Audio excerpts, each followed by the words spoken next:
दोस्तों आज हम आपको भारत के एक ऐसे स्टेट के सफर पर लेकर जा रहे हैं जहां के लोगों को सबसे शांत माना जाता है।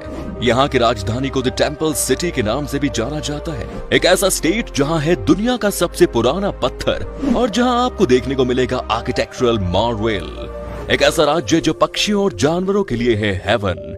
दोस्तों अगर आपको रॉयल बंगाल टाइगर और व्हाइट टाइगर देखना है तो यहाँ जरूर आएं। इस स्टेट की खूबसूरती यहाँ आने के बाद ही पता चलती है। यहाँ के बीचेस इतने खूबसूरत हैं कि आपका मन ही नहीं करेगा यहाँ से जाने का। दोस्तों हम बात कर रहे हैं भारत के सबसे अनोखी उड़ीसा राज्य की। तो फिर देर किस बात की, अपना सीट बेल्ट बांध लीजिए अच्छे से और निकलते हैं उड़ीसा की एक शानदार सफर पर। दोस्तों सबसे पहले आपको बता दें कि उड़ीसा राज्य की आबादी है 4,76,00,000 के आसपास और यहाँ पर आपको 270 लोग पर स्क्वायर किलोमीटर दिख जाएंगे। उड़ीसा भारत का खूबसूरत राज्य में से एक है और ये अपने लुभावनी समुद्री तटों, दर्शनीय मंदिरों, खूबसूरत टूरिस्ट प्लेसेस के लिए फेमस है। जगन्नाथपुरी मंदिर और कोणार्क का सूर्य मंदिर उड़ीसा के सबसे फेमस टूरिस्ट प्लेस है। इसके अलावा उड़ीसा धान की खेती और रोमांचित कर देने वाले स्थानों के साथ साथ ऐतिहासिक मॉन्यूमेंट्स के लिए भी जाना जाता है। उड़ीसा को पहले कलिंगा और उत्कल के नाम से जाना जाता था और इस राज्य का नाम कई बार बदला गया है। उड़ीसा पर मुगल सल्तनत और अंग्रेजों ने भी कब्जा किया है। सिर्फ यही नहीं, हिटलर ने सेकेंड वर्ल्ड वॉर के दौरान उड़ीसा पर कब्जा करने की प्लान बनाई थी क्योंकि हिटलर का मानना था कि उड़ीसा में बहुत नेचुरल सब्सटेंस है जिसकी वजह से कोई भी जंग जीत सकते हैं। लेकिन हिटलर का ये सपना सिर्फ एक सपना बनकर ही रह गया। इसके अलावा उड़ीसा मौर्य साम्राज्य के शासक अशोक से संबंधित है। महाराज अशोक सबसे महान मौर्य शासक थे जिन्होंने लगभग पूरे भारत और आसपास के देशों पर फतह हासिल कर ली थी। उड़ीसा कलिंग शासन के दौरान बहुत फेमस हुआ था। 261 ईसा पूर्व कलिंग युद्ध के दौरान खून खराबे को देखने के बाद अशोक का मन का भाव इसी स्थान पर हुआ था और उन्होंने बौद्ध धर्म को अपना लिया था। दोस्तों सबसे पहले उड़ीसा में आने वालों में महाभारत काल के पहाड़ों की जनजातियों के लोग थे जिन्हें सवर और सओरा कहा जाता था। उड़ीसा का एग्जिस्टेंस प्राचीन काल से है, इसीलिए यहाँ कई तरह के मॉन्यूमेंट्स हैं जो अब वर्ल्ड हेरिटेज साइट्स में शामिल हैं। और इसके अलावा भी कई सारे अलग अलग मॉन्यूमेंट्स हैं जो कि आज उड़ीसा की वास्तुकला में चार चांद लगा रहे हैं। उड़ीसा एक कल्चरली रिच स्टेट है। उड़ीसा की कल्चर के बारे में बहुत कम लोगों को ये बात पता होगी कि यहाँ 62 समुदाय के लोग निवास करते हैं और सभी समुदाय के लोगों को अपनी एक अलग ही कल्चर है। राज्य की कल्चर हिंदू, बौद्ध और जैन धर्म का एक मिश्रण है। यहाँ के आदिवासी लोगों की जो कल्चर है उसको राज्य का अहम हिस्सा माना जाता है। उड़ीसा राज्य के ओडिसी डांस की जितनी तारीफ की जाए उतनी कम है। ओडिसी डांस को दुनिया भर में सराहा जाता है और इस फोक डांस को देखने और सीखने के लिए दूर दूर से लोग आते हैं। ओडिसी डांस की मुद्राएं बहुत आकर्षित और दिलचस्प होती है, मन करता है कि बस देखते ही जाएं। उड़ीसा के इस डांस फॉर्म को सबसे पुराना माना जाता है। दोस्तों उड़ीसा की आर्ट, कल्चर, फेस्टिवल और म्यूजिक इस राज्य को अपनी अलग ही पहचान दिलाते हैं। उड़ीसा राज्य में कई त्योहार मनाए जाते हैं जिनका अपना एक अलग इम्पोर्टेंस है और ये त्योहार राज्य के आर्ट, कल्चर और ट्रेडिशन को उजागर करने में अपनी भूमिका निभाते हैं। उड़ीसा के कुछ प्रमुख त्योहारों में शामिल है कलिंग फेस्टिवल, चंदन यात्रा जो कि एक 21 दिनों का आकर्षित त्योहार है, दुर्गा पूजा जो कि सितंबर से अक्टूबर महीने में मनाए जाने वाले त्योहार है, कोणार्क डांस फेस्टिवल और जून जुलाई के महीने भगवान जगन्नाथ की यात्रा देखने लायक होती है। इसके अलावा उड़ीसा में आप सैंड आर्ट, फैशन और रॉक शो, एक्सीलेंट फूड और एडवेंचर स्पोर्ट्स एक्टिविटीज का आनंद भी ले सकते हैं। उड़ीसा में बोली जाने वाली मुख्य भाषा उड़िया है। यहाँ पर 4.5 करोड़ लोग उड़िया भाषा बोलते हैं, लेकिन इसके अलावा यहाँ कुछ अलग भाषाओं का भी इस्तेमाल किया जाता है। इसमें से संभलपुरी भाषा प्रमुख है। सोने चांदी पर की जाने वाली तार की खूबसूरत कारीगरी के लिए उड़ीसा को एक अलग ही पहचान मिलती है और ये फ्लिग्री के नाम से जाने जाते हैं। इस आर्ट को गौर से देखने पर पता चलता है कि सोने और चांदी पर कितनी बारीकी से काम किया गया। आपकी जानकारी के लिए बता दें कि रिपब्लिक डे की झांकी में उड़ीसा के इस खूबसूरत कारीगरों को शामिल किया जाता है। इसके अलावा उड़ीसा की संभल और इक्कत साड़ियां भारत में बहुत पॉपुलर हैं। यहाँ साड़ियां हाथों की कारीगरी यानी कि हैंडलूम से बनाई जाती है। दोस्तों भारत में हनुमान जी की सबसे बड़ी मूर्ति उड़ीसा की पापोंश में स्थित है और ये स्थान हनुमान वाटिका के नाम से फेमस है।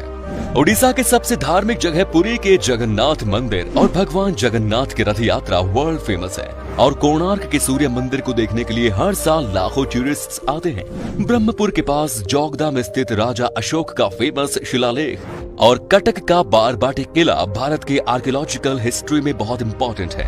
राज्य के 64% से भी ज्यादा लोग एग्रीकल्चर पर डिपेंडेंट हैं। कुल 87 लाख 89,000 हेक्टेयर भूमि पर सिंचाई की फैसिलिटीज अवेलेबल है। चावल, तिलहन, मूंगफली, दाल, जूट, गन्ना, नारियल, हल्दी जैसे फसलें यहाँ उगाई जाती हैं। बात की जाए यहाँ की लिटरेसी रेट की तो ये 81%, यानी कि यहाँ पर हर 100 में से 81 इंसान पढ़े लिखे हैं। दोस्तों, क्या आपने सिमिलीपाल वाइल्ड लाइफ सेंचुरी के बारे में सुना है? अगर नहीं तो आपको बता दें कि उड़ीसा के इस वाइल्ड लाइफ सेंचुरी पर आपको 100 से ज्यादा रॉयल बंगाल टाइगर देखने को मिलेंगे। दोस्तों, उड़ीसा के लोगों के बीच में भी मछली खाने का बड़ा शौक है। कोलकाता की तरह यहाँ पर 100 से ज्यादा स्पीशीज की मछलियाँ मिलती हैं और उनसे तरह तरह की लाजवाब रेसिपीज बनाई जाती हैं। अगर आपको उड़ीसा जाने का मौका मिले तो आप यहाँ के खाने का जायका जरूर लीजिएगा। सिर्फ मछलियाँ ही नहीं दोस्तों, उड़ीसा में भी आपको तरह तरह की मिठाई खाने को मिलेंगी। यहाँ मिठाई खाना सबको पसंद है। दिन हो या रात, खाने के बाद कुछ मीठा तो यहाँ चलता ही है। उड़ीसा की मिठाई भी बहुत ही अलग तरह की होती है। यहाँ पर आपको खाने के लिए रसगुल्ले से लेकर रस मलाई तक सब मिल जाएंगे। दोस्तों, उड़ीसा का मौसम भी बहुत ही कमाल का होता है। यहाँ पर हमेशा बारिश होती है और इसीलिए यहाँ पर आपका दिल लगा रहेगा। राज्य में चारों तरफ हरियाली है और जब बारिश होती है तो उसके बाद तो यहाँ का नजारा ही अलग लगता है। चारों ओर देखकर ऐसा लगता है कि मानो जन्नत हो। यहाँ पर साफ सफाई का भी खूब ख्याल रखा जाता है। आपको यहाँ कहीं भी गंदगी नहीं मिलेगी। चलिए अब बात करते हैं उड़ीसा की उन जगहों की जहाँ आप घूमने जा सकते हैं और साथ ही हम बताएंगे आपको कितना पैसा खर्च करना पड़ेगा उड़ीसा घूमने के लिए। नंबर 1 इज जगन्नाथ मंदिर। इसे 12वीं सेंचुरी में गंगा राजवंश के शासक द्वारा बनवाया गया था। पूरी दुनिया में मशहूर रथ यात्रा का सबसे फेमस फेस्टिवल यहाँ मनाया जाता है। यहाँ पूजे जाने वाले मुख्य देवताओं में भगवान जगन्नाथ, भगवान बलभद्र और देवी सुभद्रा है। लोग भगवान जगन्नाथ का आशीर्वाद लेने के लिए जिंदगी में एक बार उड़ीसा जरूर जाते हैं। ये मंदिर 4 धाम यात्रा में भी आता है, जो है पुरी, द्वारिका, रामेश्वरम और बद्रीनाथ। मंदिर शहर के बीचों बीच एक ऊंचे चबूतरे पर बना है। करीब 7 मीटर ऊंची दीवारों से घिरा ये मंदिर देखने में बेहद खूबसूरत लगता है। मंदिर में जाने के भी नियम है और गैर हिंदू को जाने की परमिशन नहीं है।